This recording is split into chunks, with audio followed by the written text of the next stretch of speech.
안녕하세요. 중국 전 총리 저우언라이에 대해 조사한 정치외교학과 노경민이라고 합니다. 중국인들의 영원한 총리이자 한평생을 중화인민공화국을 위해 살았던 저우언라이 전 총리에 대해 발표해보려 합니다. 발표는 생애 평가, 특징, 한국과의 관계, 그리고 흥미로운 이야기 순으로 행해질 예정입니다. 먼저 생애를 살펴보겠습니다. 먼저 보이는 좌측의 사진들은 저우언라이 전 총리의 청년 시절부터 중년 시절까지의 모습을 담고 있습니다. 보시다시피 출중한 외모를 가진 저우언라이 총리는 1898년 3월 5일에 출생하여 어린 시절에는 부모님으로부터 유교적 가르침을 받고 전통과 현대가 어우러진 교육 프로그램을 가지고 있었고 공공성과 능력을 권학 이념으로 삼았던 남계중학으로 진학하게 됩니다. 저우언라이는 이 학교에서 성실함과 책임감 그리고 철저함의 덕목을 배워 몸에 지니게 되었습니다. 그리고 이때 그는 동양과 서양의 사상을 섭렵하여 장차 그가 이뤄낼 정치의 초석을 다졌습니다. 그는 공부에서만 재능을 보여준 것은 아니었습니다. 저우언라이가 고등학교 시절 또 열성을 보였던 분야는 연극 활동이었습니다. 이처럼 저우언라이는 고등학교 시절부터 지적이면서도 다양한 방면에서 활동하면서 유연한 감성을 지닐 수 있게 되었습니다.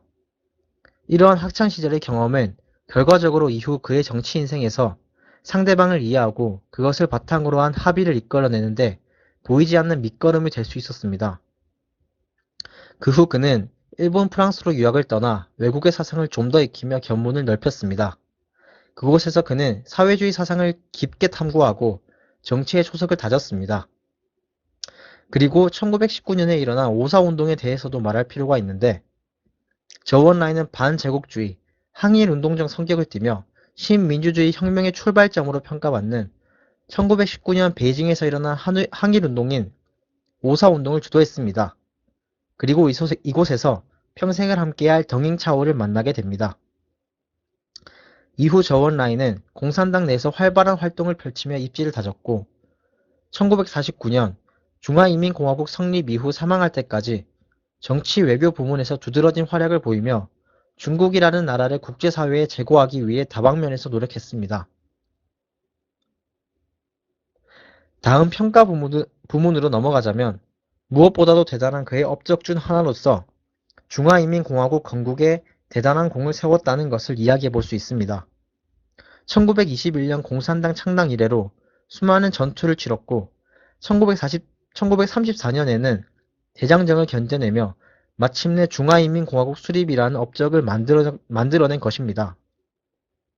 이러한 대내적 업적뿐만 아니라 1955년 인도네시아 반동에서 열린 반동회의에서는 평화공존 5원칙을 통해 비동맹 국가 및 제3세계 국가들과의 관계 유지라는 업적 달성을 이뤄냈습니다.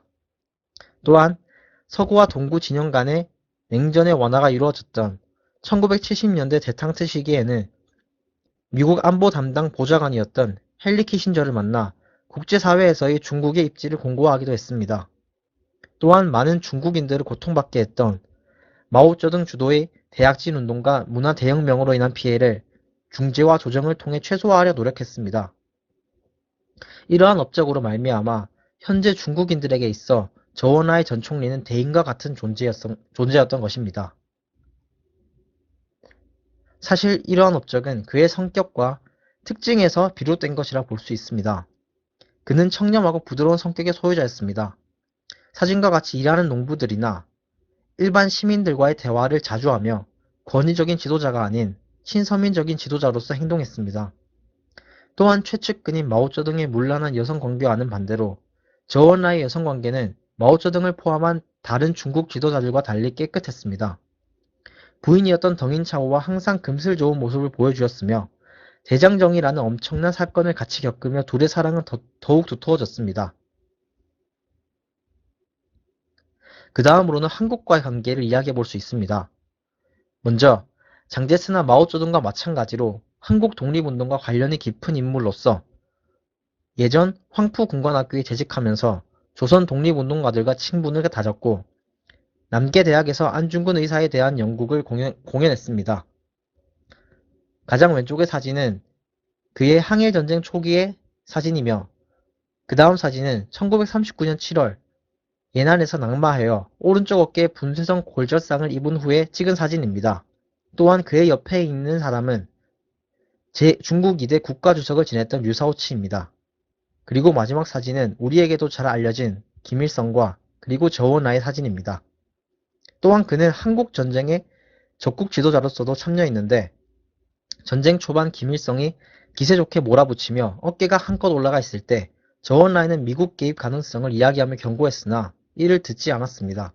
그 이후 미국과 중국 또한 한국전쟁에 참여하며 크게 다퉜습니다.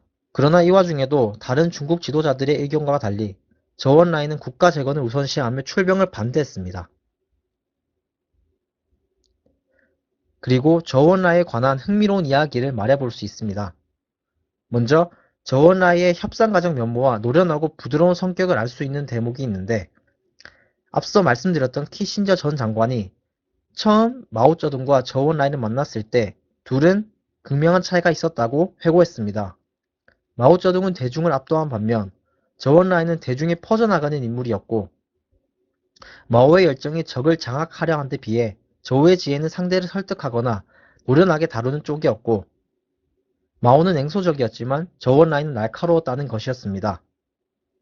그리고 키신저 전 장관과 저우은라이가 첫 번째로 만났을 때 저우은라이는 우리 두 나라는 태평양을 사이에 두고 있는데 당신의 나라는 200년의 역사를 갖고 있고 우리나라의 역사는 22년밖에 되지 않았다.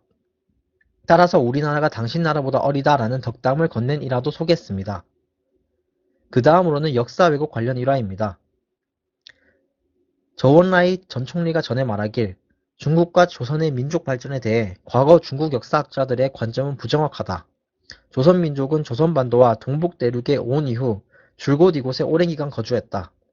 랴오호와 숭화강 유역 모두의 조선민족의 족적이 발견된다.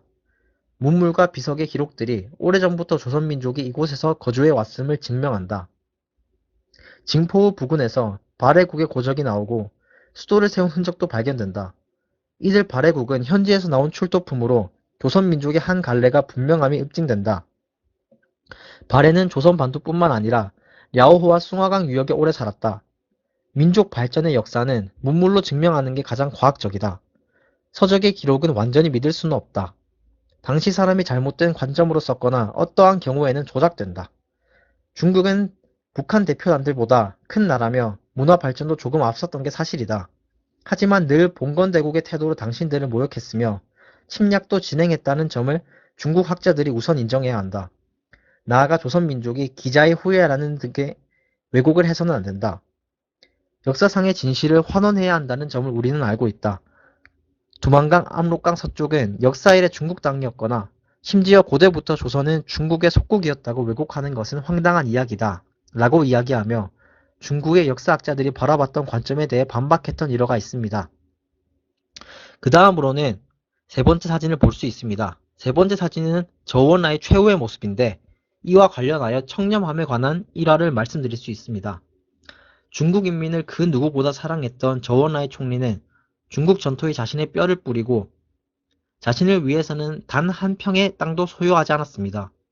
주 총리의 임종의 말은 자네들은 내가 있는 곳에서는 이제 할 일이 없소. 다른 동지가 있는 곳으로 가서 빨리 치료해 주시오였습니다. 이렇게 소박하게 그지없는 저우은라이 총리였습니다. 또한 그는 마오쩌둥과는 다른 인물이었습니다. 2인자로서 일부러 권력의 앞으로 나서지 않고 뒤에서 중국 전토를 돌아다니며 민심을 추스리고 인민들과 함께하는 삶을 살아왔던 것이었습니다. 또한 저우은라이는 국공내전과 항일전쟁 중에서 그의 전 재산은 옷 두 벌과 담요 한 장이 전부였습니다. 1949년 중화인민공화국이 설립된 후 그가 세상을 뜨기까지 30여 년 동안 그는 중화인민공화국의 총리이자 최고 권력의 자리에 있었지만 늘 나무 침대에서 잤고 두 가지 요리의 탕 하나에 식사를 했습니다. 또한 매주 2끼 식사는 거친 잡곡을 먹었습니다. 그리고 중국 경제가 어려웠던 불황기에는 그는 몇 달이고 고기 식사를 하지 않았습니다. 옷을 꿰매고 또 꿰매어 입었습니다. 이렇게 그는 청렴하고 결백한 정치인이었습니다. 또한 마지막으로는 저우은라이의 처세술에 관련하여 말씀드릴 수 있습니다. 조원아이 총리는 외국 손님과의 만찬에 앞서 사전에 주방을 찾아가 준비사항을 점검하곤 하였는데 또 다른 이유가 있었습니다. 총리는 주방에 가서 이야기했습니다. 주방장, 국수 한 그릇 말아주게. 처음에는 주방에서 일하는 사람들이 의아하게 생각했습니다. 조금만 있으면 정성 들여 준비한 맛나는 음식을 드실 터인데 왜 국수를 달라고 하실까? 그래서 하루는 주방장이 용기를 내서 물어봤습니다. 총리님, 식전에 국수는 왜 찾으십니까? 그러자 주은혜는 이렇게 대답했습니다. 귀한 손님을 불러놓고 내가 배가 고프면 어떻게 하겠나? 그러면 먹는 데만 급급할 것 아닌가? 중요한 이야기가 얼마나 많은데. 그는 항상 이러한 사항을 생각했습니다. 얼굴을 깨끗이, 머리를 짧게, 옷을 단정히, 단추를 꼭 잠글 것, 자세를 똑바로, 어깨를 반드시, 가슴을 펴고, 등을 펼 것, 교만, 성급함, 게으름을 경계할 것, 친절, 자제, 기품을 유지할 것. 저원라이 총리가 60년 전에 배운 이러한 가르침은 오늘까지도 그의 우아하고 기품 있는 처세에 그대로 반영되어 있었습니다. 식사 자리라고 할지라도 먹는 데 집중하는 것이 아닌 상대방과 나누는 대화, 하는 이야기에 좀 더 집중함으로써 배려와 자애로움을 보여주었던 것입니다. 지금까지 저의 발표를 들어주셔서 감사합니다.